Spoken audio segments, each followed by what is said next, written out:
The United States almost spoke German. It's a strange thought, isn't it? That the language of American commerce, politics, and culture could have been entirely different. This isn't a story about a war won or lost. It's not about some grand treaty signed by kings and queens. The course of American history didn't change with a bang. It changed with one hand raised in the air. Let's rewind the clock. It's the late 1700s. America has just broken free from the chains of the British Empire. The ink on the Declaration of Independence is barely dry. The air is filled with the promise of a new nation, a blank slate. But with this newfound freedom came a question that most history books just glance over, a fundamental identity crisis that nobody talks about today. What language should define this brand new nation? We all assume English was the obvious choice, but it was anything but guaranteed. The new United States was a melting pot of cultures and languages. From its very beginning, you had Dutch speakers, French speakers, Swedish speakers, and a massive, influential population of German immigrants. The revolution wasn't just against the British crown. For many, it was a rebellion against English cultural dominance. The idea of adopting the language of their former oppressor felt wrong to some. It felt like a step backward. So, the stage was set for a linguistic battle that would shape the country's future.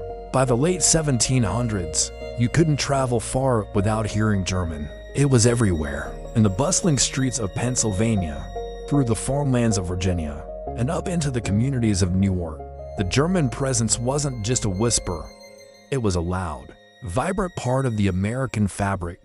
1/3 of Pennsylvania's population was German-speaking, so much so that the state was often called the German colony. This wasn't just about kitchen table conversations. The German-American community had built its own world within the New World. They had their own thriving newspapers, printing more German-language publications than any other non-English group.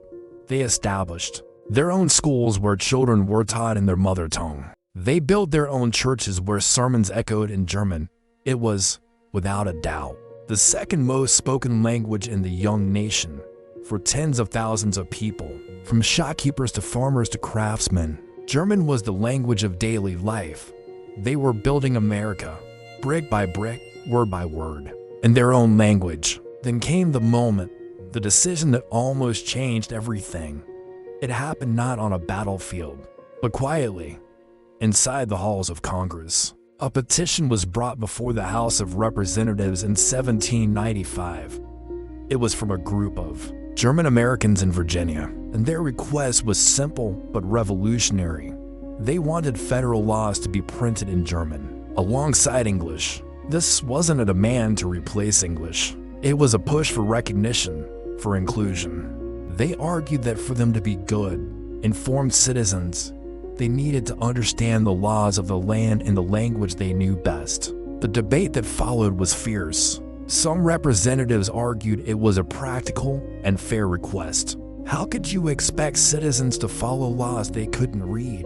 Others were deeply opposed. They saw it as a threat to national unity. Speaker of the House, Frederick Muhlenberg, a respected German American himself, was caught in the middle. He believed that, for immigrants to truly become American, they needed to embrace the common language, which he felt should be English. The proposal went to a vote. The fate of America's linguistic identity hung in the balance as the votes were tallied. The tension was unbearable. It came down to a razor-thin margin, 41 in favor, 42 against. It was lost by one vote, just one single vote. Some accounts say it was Muhlenberg himself who cast the deciding vote against his own community's petition, famously remarking, "The faster the Germans become Americans, the better it will be." That single vote sent a powerful message.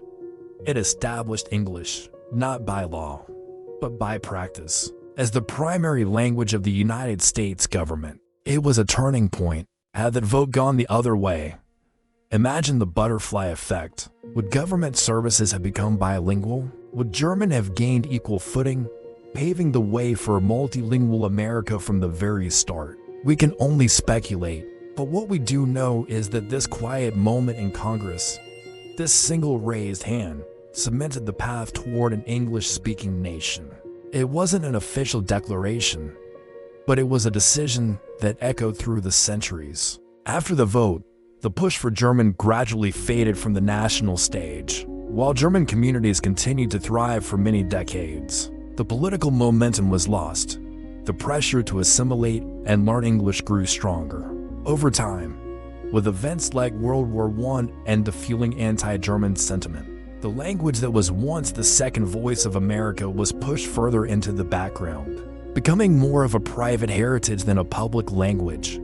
It's a powerful reminder of how history is not always shaped by grand, sweeping events. Sometimes, the most significant changes happen in the quietest rooms, decided by the narrowest of margins. That one vote didn't just decide whether to print a few documents. It nudged a nation down a specific cultural and linguistic path, the one we live in today. It has a fascinating what-if scenario that shows how fragile the course of history truly is. A different choice, a different hand in the air, and the voice of America might have sounded very, very different. Let me know in the comments what you think America would be like if that vote had gone the other way. See you in the next one. Thank you so much for watching. If you find these hidden stories from history as fascinating as I do, make sure to like this video and subscribe for more.